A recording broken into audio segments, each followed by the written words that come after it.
Dios sea bendito, señoritas y señores estudiantes. En el siguiente video vamos a hablar acerca de la fecundación humana, desarrollo embrionario fetal, parto y aborto, en el cual ustedes también van a poder ir observando en las páginas 150 hasta las 155 de sus libros de biología. Como anteriormente mencionaban en el anterior video, toda la información que son presentadas en las diapositivas son recopiladas de sus textos, en el cual ustedes van a poder subrayar mediante la explicación de las diapositivas siguientes. Como objetivo tenemos dar a conocer a los estudiantes de tercero acerca de la fecundación humana. Para esto, primero vamos a hablar del ciclo ovulatorio en las mujeres, que empieza desde el primer periodo, en el cual del primero al quinto día empieza lo que es la menstruación. Los siguientes 5 días son los días infértiles.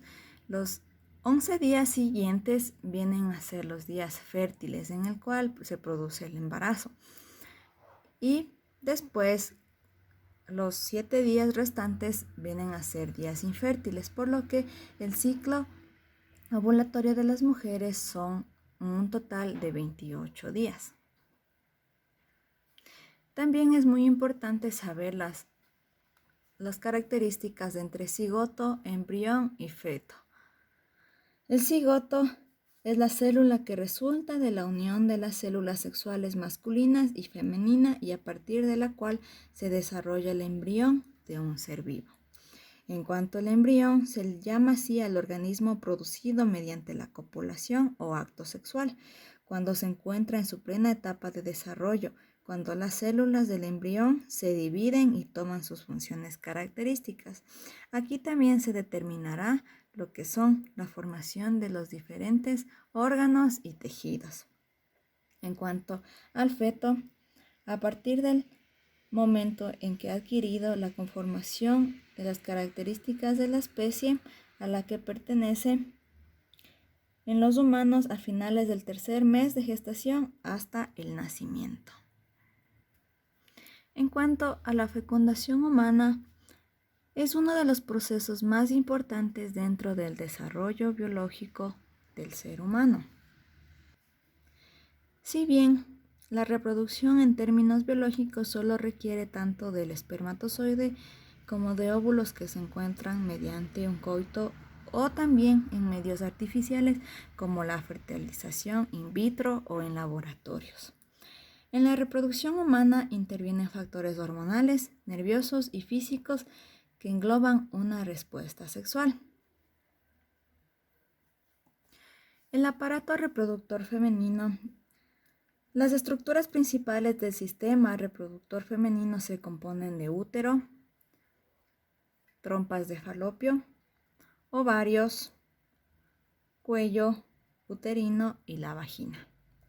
El útero es el órgano encargado de recibir el óvulo fertilizado en sus paredes internas, endometrio, y ofrecer nutrientes y protección por medio de la sangre acumulada en su endometrio. Las trompas de falopio son dos estructuras que sirven como conducto para los espermatozoides y el óvulo. Al final de ellas se encuentran los ovarios que producen un óvulo que es recogido por las trompas en dirección al útero. La vagina es la puerta de entrada para el órgano masculino y que se continúa en el cuello uterino. Es en el cuello donde se recibe el semen expulsado del órgano masculino, el ovario produce óvulos maduros y la segregación de las hormonas estrógenos y progesterona. En cuanto al endometrio, es alojar al cigoto después de la fecundación, permitiendo su implantación. Vamos a hablar de la producción de óvulos, que es también llamada ovogénesis. La producción de óvulos por parte de los ovarios requiere de procesos y divisiones celulares antes del producto final. Cabe bien recalcar que desde la formación de órganos en la embriogénesis se producen los ovocitos en los ovarios que irán madurando a óvulos durante la vida reproductiva de la mujer. Es decir, que desde antes de nacer ya se tiene el número definido de óvulos que podrán madurar y que será limitado por la menopausia alrededor de los 50 años. La ovogénesis es la generación de óvulos. Tiene inicio cuando se forman las ovogonias, que son las primeras células reproductivas femeninas u ovocito primario. Estas son diploides, pues son el resultado de una primera mitosis. En el siguiente video vamos a observar acerca del proceso de ovogénesis.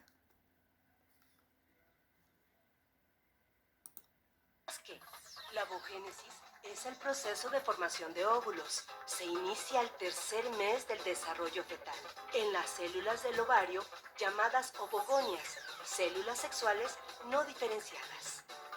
La mayoría de los óvulos inmaduros desaparecen antes de la pubertad, entre los 10 y 12 años, y solo unas centenas podrán madurar completamente en los ovarios. En estos órganos, las ovogonias reducen a la mitad el número de cromosomas y forman óvulos maduros, capacitados para unirse a un espermatozoide en la fecundación. La ovogénesis es el proceso de formación y diferenciación de los gametos femeninos u óvulos, pasando por varias fases antes de ser un óvulo maduro con capacidad de ser fecundado. Para que el óvulo madure, son necesarias la siguiente serie de transformaciones. Fase 1. La ovogonia entra en un periodo de crecimiento que dura aproximadamente 7 días y se transforma en un ovocito de primer orden. Fase 2. El ovocito de primer orden entra a la primera división meiótica originando dos células, una grande llamada ovocito de segundo orden y el primer glóbulo polar de menor tamaño. Fase 3. Tanto el ovocito de segundo orden como el primer glóbulo polar resultantes de la primera división entran a la segunda división meiótica. A. El ovocito de segundo orden forma dos células llamadas ovátida u óvulo y segundo glóbulo polar. B. El primer glóbulo polar se divide en dos células llamadas segundos glóbulos polares. El total de células provenientes de un ovocito serán un óvulo y 3 segundos glóbulos polares. 4. En cada división, el material celular queda dividido en porciones desiguales, constituyendo la porción de menor cantidad, el llamado glóbulo polar, que termina por desintegrarse. 5. Sucede lo mismo en la segunda división, quedando al final un óvulo maduro de cada ovogonia. Existen marcadas diferencias entre los procesos de ovogénesis y espermatogénesis. Estas diferencias son: 1. Acumulación de mayor cantidad de material nutritivo durante la ovogénesis, no así en la espermatogénesis.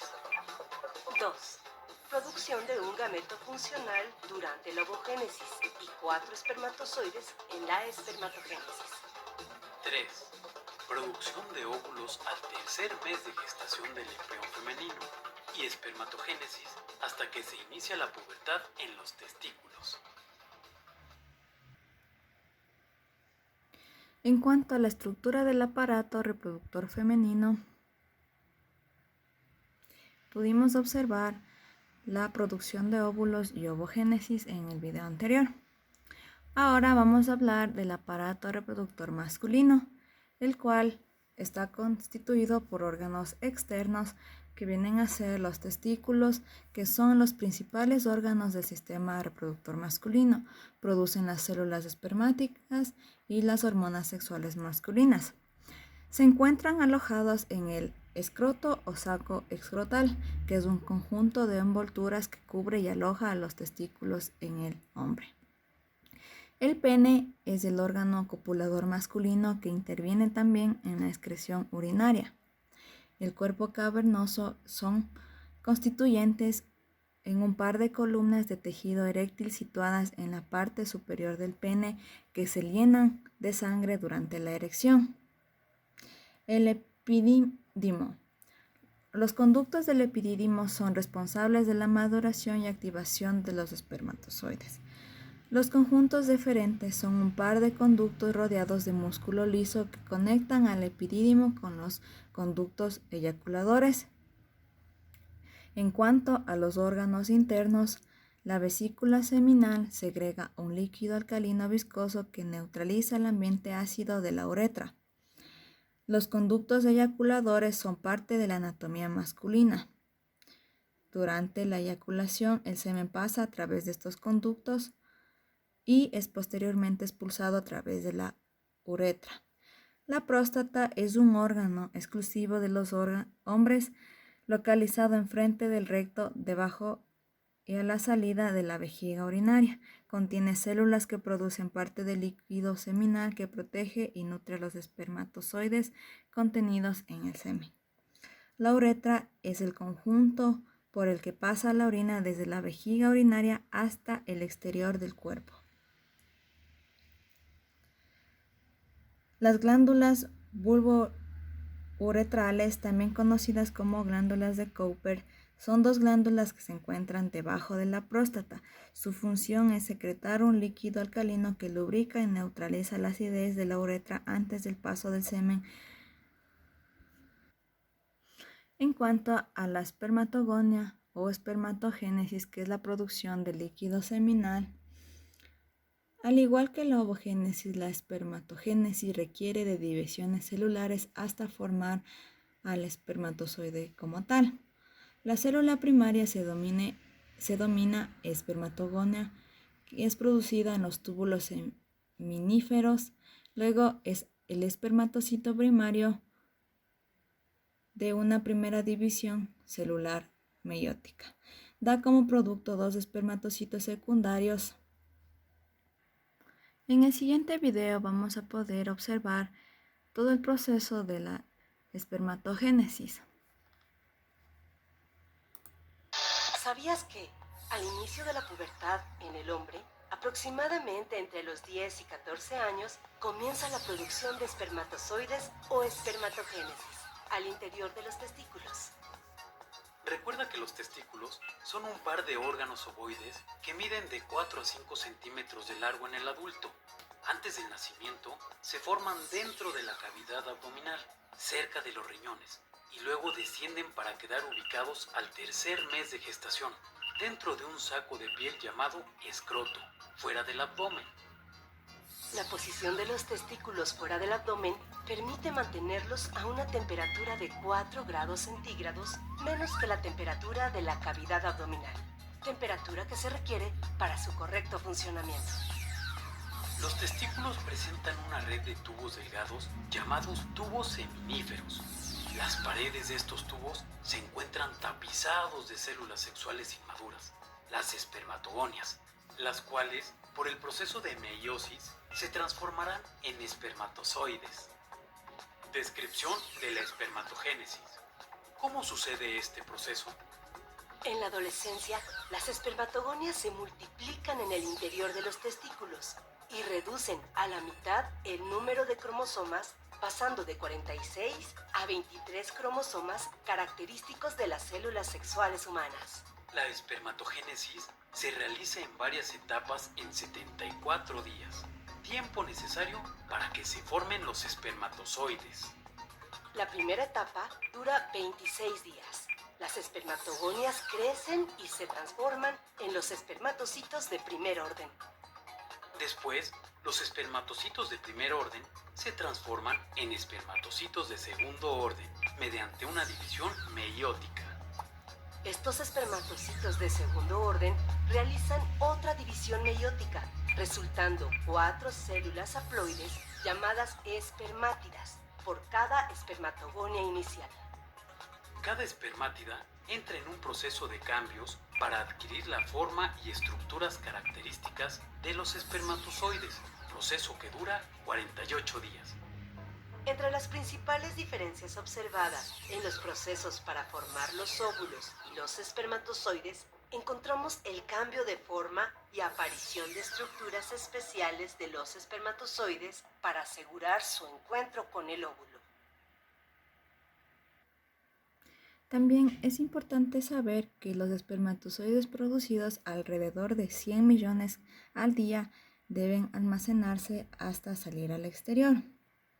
El esperma o semen cumple una función muy importante, darle un medio líquido, nutritivo y de transporte a los miles de espermatozoides que salen al exterior. Este líquido seminal se produce en 3 glándulas: vesículas seminales, la próstata y las glándulas vulvouretrales. La próstata, la función principal es aportar nutrientes en una secreción alcalina.